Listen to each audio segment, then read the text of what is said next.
वृंदावन बिहारी लाल की जय। सियावर रामचंद्र भगवान की जय। पवन सुत हनुमान जी महाराज की जय। ओम नमः पार्वती पतये हर हर महादेव। बोलिए सच्चिदानंद भगवान की जय। वृंदावन बिहारी लाल की जय। सियावर रामचंद्र भगवान की जय। पवन सुत हनुमान जी महाराज की जय। ओम नमः पार्वती पतये हर हर महादेव। जय जय श्री राम। हरिओम हरिओम। मंगलमय परात्पर परम परमात्मा अकाल करुणा परमालय अखंड विनंद श्री तड़द्युत कल्पतरु पीताम्बरधारी भगवान की कृपा से हम सब यहाँ श्रीमद् भागवत महापुराण के श्रवण हेतु एकत्र हुए हैं। मैं आयोजक परिवार श्रीमती स्नेहलता जी और राजा परीक्षित और महारानी इरावती के रूप में बैठे हुए श्री दिलीप कुमार जी और उनकी धर्मपत्नी हेमलता जी, आप सबका व्यासपीठ से अभिनंदन आशीर्वाद। सभी भगवत भक्तजन, सम्मानित मातृशक्ति और हमारे स्थापक श्री नेपाली बाबा जी को प्रणाम। इस मंदिर की कमेटी के जो पदाधिकारी हैं, सदस्य हैं, श्रोता हैं, उन सबका व्यासपीठ से अभिनंदन। हमारे संगीत पर KKN पार्टी और साउंड सिस्टम पर मुकेश जी और हमारे बड़े ही सरल आचार्य जी, आप सबका अभिनंदन। और आज की कथा में कल आपने भगवान कपिल देव की कथा का श्रवण किया। हमने ब्रह्मा जी के 5 संतान हैं। ब्रह्मा जी के जो पुत्र हैं मनु महाराज, उनकी 5 संतान, उनमें 3 कन्या हैं और 2 पुत्र। सबसे बड़ी बेटी का नाम है आहुति, दूसरी देवहूति, तीसरी प्रसूति और 2 पुत्र हैं उत्तानपाद और प्रियव्रत। 5 संतान हैं महाराज मनु के। सबसे पहले आहुति। ये एक संकेत है कि इस धरा पर सबसे पहले कन्या, इस पृथ्वी पर सबसे पहले जो आगमन हुआ वो कन्या का। आहुति, फिर देवहूति, फिर प्रसूति। कल आपने देवहूति की कथा सुनी, जिनका विवाह कर्दम ऋषि से हुआ। उनके 9 कन्या जो हमारे भारत की महान नारियां हैं, 9 कन्या जिनकी कथा आपने प्रसंग सुना। और फिर भगवान कपिल देव का प्राकट्य हुआ माता देवहूति के यहाँ। दूसरी कन्या का विवाह, आहुति का विवाह प्रजापति रुचि से हुआ, रुचि प्रजापति के साथ हुआ। और उनके यहाँ भगवान यज्ञ का आगमन हुआ। यज्ञ भगवान और लक्ष्मी के रूप में दक्षिण, उनका नाम था दक्षिणा, उनकी पत्नी का, ये आए। और इनके देवलोक में अनेक देवता इनके घर में प्रकट हुए। स्वयस नाम के देवता भगवान यज्ञ के यहाँ पर आए। तीसरी पुत्री हुई प्रसूति। प्रसूति का विवाह दक्ष प्रजापति से हुआ। आपने नाम सुना होगा, दक्ष प्रजापति देवताओं के मुखिया हैं, प्रजापति का पद मिला हुआ है, लेकिन अहंकार कूट कूट कर भरा है दक्ष। नाम ही दक्ष रखा है। तो उनकी 16 कन्याएं हैं, जिनमें 13 कन्याओं का विवाह धर्म के साथ हुआ, धर्म के साथ, एक पितरों के साथ, एक कन्या का विवाह अग्निदेव के साथ हुआ, और सबसे छोटी कन्या जो सती जी हैं, उनका विवाह भगवान शिव के साथ हुआ है। सती जी का विवाह तो शिव के साथ हो गया, वो होना, लेकिन ससुर और जमाई में तालमेल नहीं बैठ रहा। दक्ष माने है चतुर चालाक, कहते हैं ना, बहुत दक्ष है वो, बड़ा चतुर है, और इधर भोले बाबा, एक चालाक हो, चतुर हो, और एक भोला ना हो, तो वहां तालमेल नहीं बैठ पाता।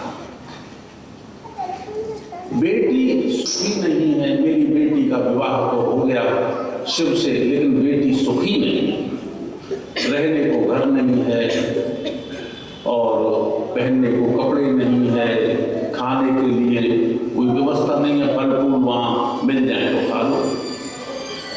दक्ष प्रजापति भगवान शिव से रुष्ट हो, और जब विवाह हुआ था तब तो प्रजापति भी नहीं थे, प्रजापति तो बाद में हुए, लेकिन एक अहंकारी व्यक्ति को जब बड़ा पद मिल जाए तो उसका अहंकार और ज्यादा बढ़ जाता है। और परसों मैं आपको एक बात बता रहा था, अखंडानंद जी के आश्रम में मैं गया था, तो वहां पहले गिरीशानंद जी रहते थे, महाराज गिरीशानंद जी, तो वो एक बात कहा करते थे, हम भी बैठे थे, तो उन्होंने कहा कि अहंकार जीव को परमात्मा से बहुत दूर कर देता है। ये मैंने परसों भी कहा, और फिर शायद दोबारा कहा, और फिर कहूंगा इस पर।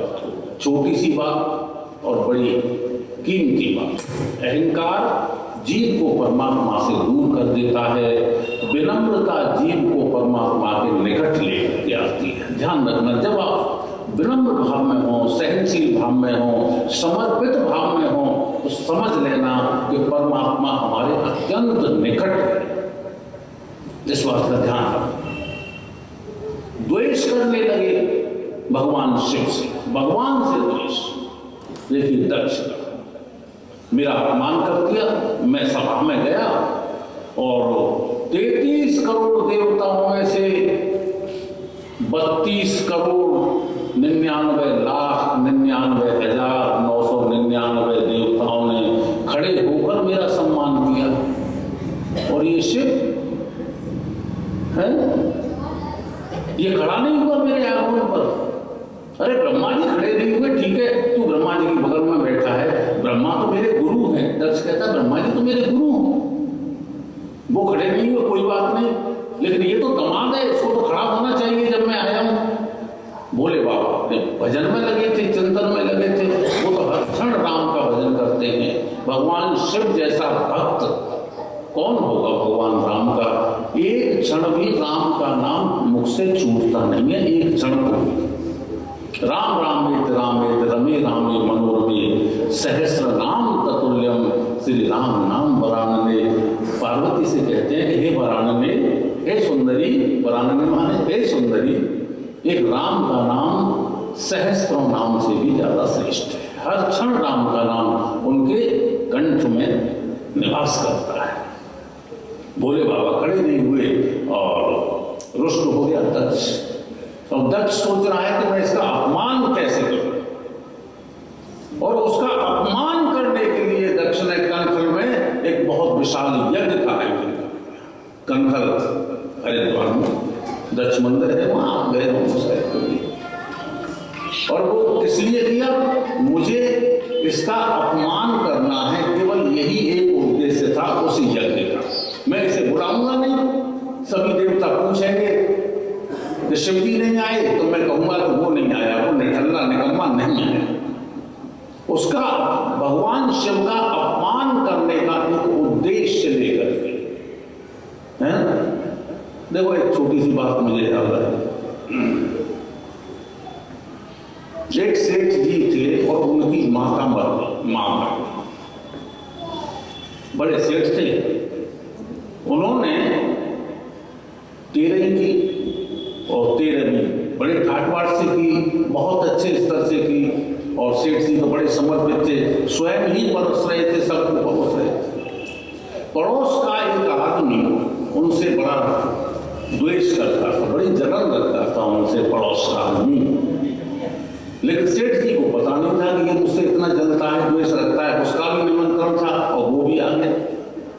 उसने जब भोजन पे बैठा था और सेठ जी परस रहे थे, अंत में पापड़ परसने का दिन होता है। सेठ जी पापड़ परस रहे थे, सबको पापड़ दिए, उसके पास गए तो वो पापड़ कहीं से टूटा था थोड़ा सा, वो परस दिया। अब उसके मन में यह आया कि देखो मेरे लिए जानबूझ करके टूटा पापड़ परस दिया है। देखिए द्वेष कहाँ काम करता है वो बताना चाहता हूं। मेरे लिए टूटा पापड़ परस दिया और उसने ये दृढ़ निश्चय कर लिया कि जब मेरी मां मरेगी तो मैं भी इसको टूटा पापड़ ही परोसूंगा।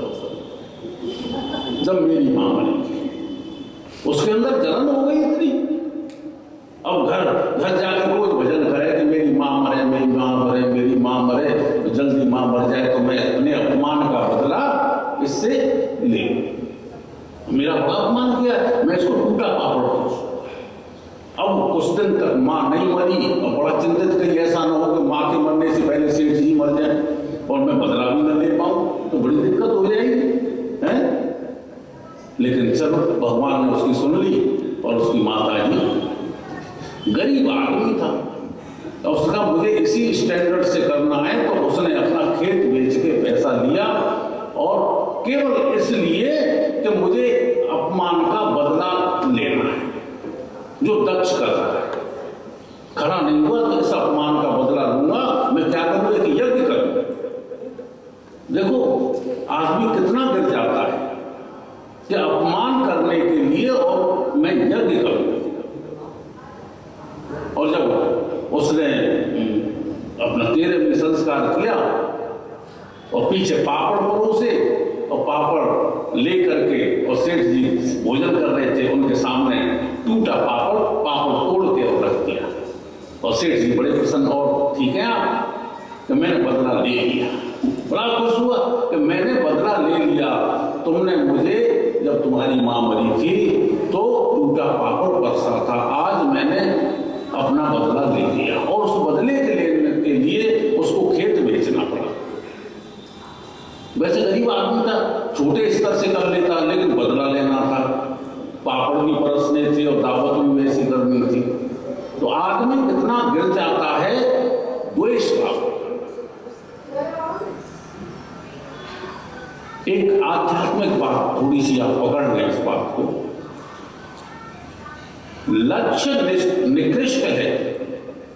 लक्ष्य क्या है? शिव का अपमान। लक्ष्य अच्छा नहीं है, कार्य उत्कृष्ट है, यज्ञ कर रहे हैं। ध्यान रखना, परिणाम भी निकृष्ट ही होगा। लक्ष्य निकृष्ट है, कार्य उत्कृष्ट है, तो परिणाम भी निकृष्ट होगा। और लक्ष्य उत्कृष्ट है, कार्य निकृष्ट है, तो परिणाम उत्कृष्ट होगा। लक्ष्य को लेकर के चलना चाहिए। लक्ष्य अच्छा नहीं है ये शिव जी का। देखिए बहुत बुरा काम हुआ। एक बार एक भगवान विष्णु को वृंदा का शील भंग करना था। उसके पति को कौन सा दैत्य था वो? जलंधर। देखो जलंधर देवताओं से हार नहीं मान पा रहा था। देवताओं से युद्ध चल रहा था और जलंधर को कोई मारने वाला नहीं। भगवान को पता चला कि जलंधर जब तक नहीं मरेगा जब तक इसकी पत्नी का पतिव्रत भंग नहीं होगा। पतिव्रता पत्नी का पति कभी मर नहीं सकता। इस कारण वो दैत्य जलंधर जो बहुत पापी था उसकी मृत्यु नहीं हो पा रही।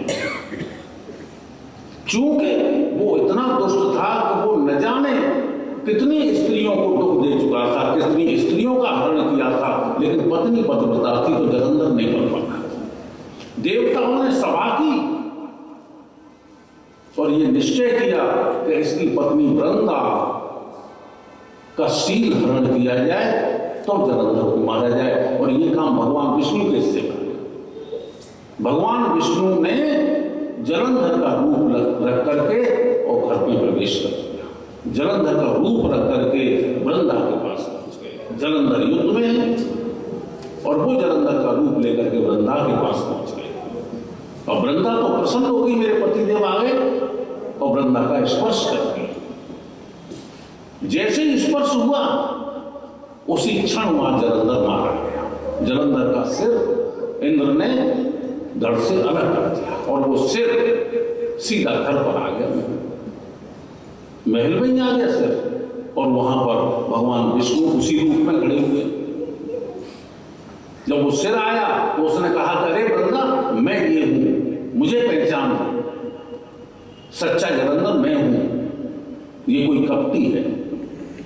जैसे कहा तो भगवान विष्णु अपने स्वरूप में आ गए। भगवान विष्णु स्वरूप में आए और वृंदा ने श्राप कि तुम पत्थर हो गए। भगवान विष्णु पत्थर की मूर्ति के रूप में वहां पर खड़े हो गए। फिर बाद में सभी देवता आए, उन्होंने वृंदा से अनुरोध किया कि आप इनको क्षमा कर दीजिए, जालंधर को मारने के लिए बहुत आवश्यकता। तब वृंदा ने क्षमा तो कर दिया, लेकिन भगवान ने कह दिया कि अब मैं पत्थर रूप में ही तुम्हें अपनी पत्नी के रूप में रखूंगा। मैं पत्थर बनूंगा, मैं सालिग्राम बनूंगा और तुम तुलसी बनोगी और तुम मेरी पत्नी के रूप में रहोगी। सालिग्राम, आज सालिग्राम जी को दूसरे शब्दों में भगवान विष्णु का निराकार स्वरूप माना जाता है। ध्यान रखना इस बात को। शिवलिंग को भगवान शिव का निराकार रूप कहा जाता है और सालिग्राम को भगवान विष्णु का निराकार रूप कहा जाता है। भगवान विष्णु और तुलसी, सालिग्राम जी और तुलसी का विवाह आप जानते हैं, है ना। तो आप देखिए कि लक्ष्य उत्कृष्ट था और कार्य निकृष्ट था। आप उस बात पर आ जाइए जो मैं कहना चाह रहा था। लक्ष्य उत्कृष्ट था कि जालंधर मारा जाएगा। जालंधर के मारे जाने पर न जाने कितनी स्त्रियां सुरक्षित हो जाएंगी, और इतनी स्त्रियों को सुरक्षित करने के लिए एक अपराध करना, वो भगवान विष्णु ने किया। कर्म निकृष्ट है, लक्ष्य उत्कृष्ट है, तो परिणाम भी उत्कृष्ट ही होगा। ये स्थिति है आज के समय। जी दोनों उड़ के जा रहे थे कहीं, एक वृक्ष पर बैठ गए, वहां रात हो गई। सोचा कि सवेरे चलेंगे यहां से, तब यहां से हम सवेरे चले। उस वृक्ष पर एक कौवा रहता था, बड़ा दुष्ट कौवा। कौवा की दृष्टि हंसनी पर पड़ गई। ये तो बड़ी सुंदर है,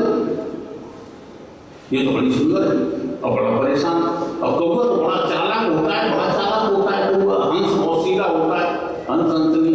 सुबह जब दोनों चलने लगे तो हंस से बोला कि भाई इसको मत ले जाओ, ये तो मेरी पत्नी। हंस बड़ा परेशान, करे तुम्हारी पत्नी? भाई ये तो मेरी पत्नी है। नहीं तुम्हारी पत्नी है, तुम जाओ, ये मेरी पत्नी है। ऐसे तो मैं नहीं जाऊंगा। और अदालत में मामला पहुंच गया। जज अपने कमरे में बैठे हुए थे, अदालत से पहले उसमें बैठते ना अपने। कौवा वहीं पहुंच गया जज के पास और जज से कहने लगा कि जज साहब, मैं एक हंसनी को लेकर के आया हूं और आप अपने निर्णय में बता देना कि हंसनी मेरी पत्नी है।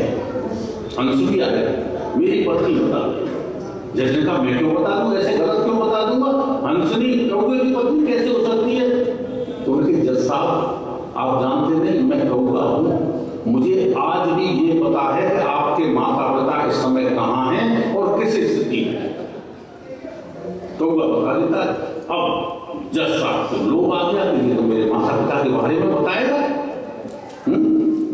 और जज ने बैठ करके अपनी सीट पर अन्यायपूर्ण निर्णय ले लिया।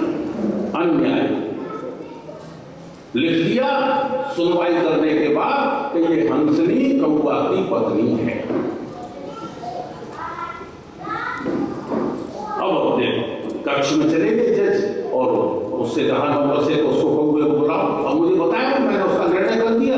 कौए को बुलाया कि भाई मैंने तेरा फैसला कर दिया कि हाँ जैसा फैसला कर दिया, अब तू बता मेरे माता पिता कहाँ हैं और कैसे स्थिति में है कि आइए बताता हूँ। और कौआ जज को पीछे की तरफ ले गया। वहां नाली में 2 कीड़े रेंग रहे थे और ये कहा कि ये तेरे माता पिता हैं। नाली के 2 कीड़े तेरे माता पिता हैं। उसने कहा तुम क्या कह रहे हो, ये मेरे माता पिता हैं?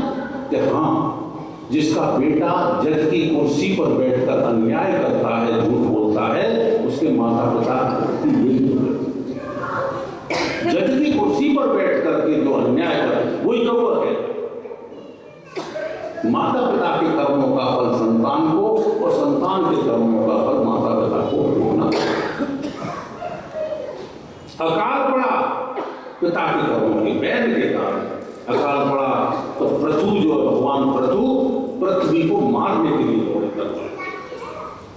पृथ्वी हाथ जोड़ करके खड़ी हुई कि आप मुझे मत मारिए, कर्म करने का संदेश दीजिए, कर्म भी करो और भगवान का भजन भी करो। प्रजा कुछ नहीं कर रही। वैद के समय में किसी ने कर्म ही नहीं किया। जब कर्म नहीं करोगे तो फल कैसे मिलेगा? फल बुद्धि योग जहाती होगे सुकृत अनुष्ठते तस्मात् योगाय योग्यस्य योग कर्मस् कौशलम। कर्म को योग बन तब पैदा। तो महाराज पृथु ने जनता को उपदेश दिया कर्म करने का, और कर्म भी करो और भगवान का भजन करो। उमा कहो मैं अनुभव अपना, सत हर भजन जगत सब सत।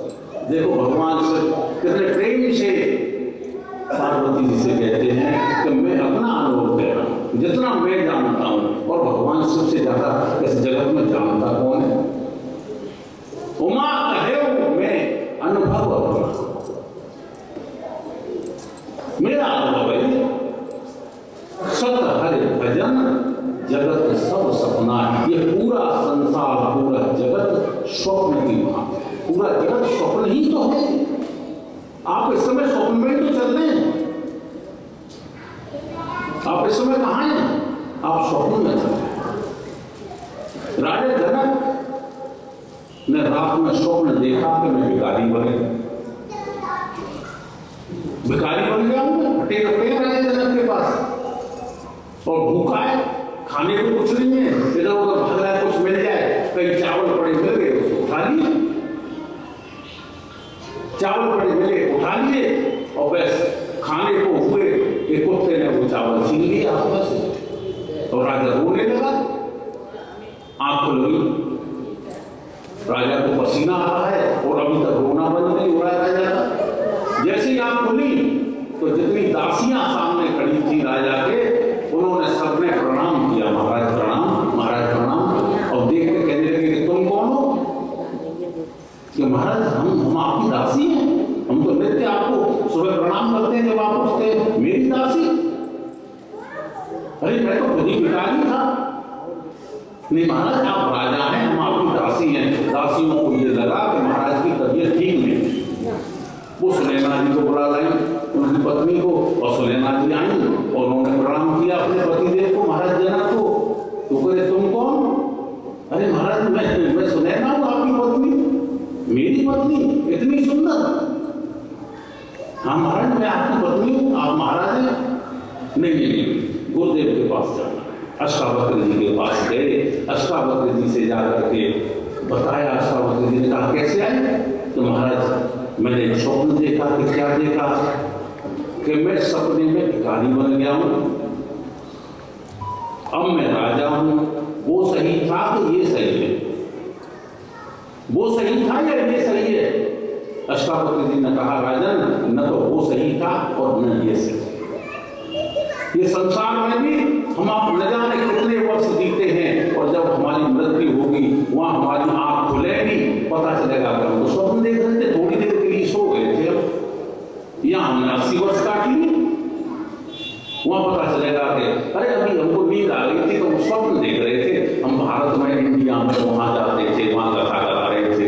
है? ये सब स्वप्न, संसार स्वप्नवत है, संसार है नहीं, दिखाई देता है। तो यही माया का खेल है, सब माया यही है। वो परमात्मा है वो दिखाई नहीं देता, संसार नहीं है वो दिखाई, जो असत्य को दिखाए और सत्य को छुपाए वही माया। जो सब असत्य को दिखाई दे रहा है, सत्य छुपा, सत्य दिखाई। इस तरह से महाराज पृथु ने राज किया, 99 यज्ञ किए और भगवान से 10,000 कान मांगे राजा पृथु ने। 10,000 कान का अर्थ क्या है? ऐसा नहीं 10,000 कान ले लिए, 10,000 कान के बराबर क्षमता भगवान के कथाएं सुनने की। 10,000 कानों से जितनी कथाएं सुनी जाए उतनी कथा मैं सुन लूं, ऐसी भगवान से इच्छा प्रकट की महाराज पृथु ने। और फिर पृथु का वंश आगे चला, अंतर्ध्यान, अवधान, प्राचीन भय, अनेक राजा हुए और पुरंजन, पुरंजनी बड़े लंबा उनका होता विस्तार। इस तरह से ये महाराज ध्रुव की कथा आपने सुनी। बोलिए सच्चिदानंद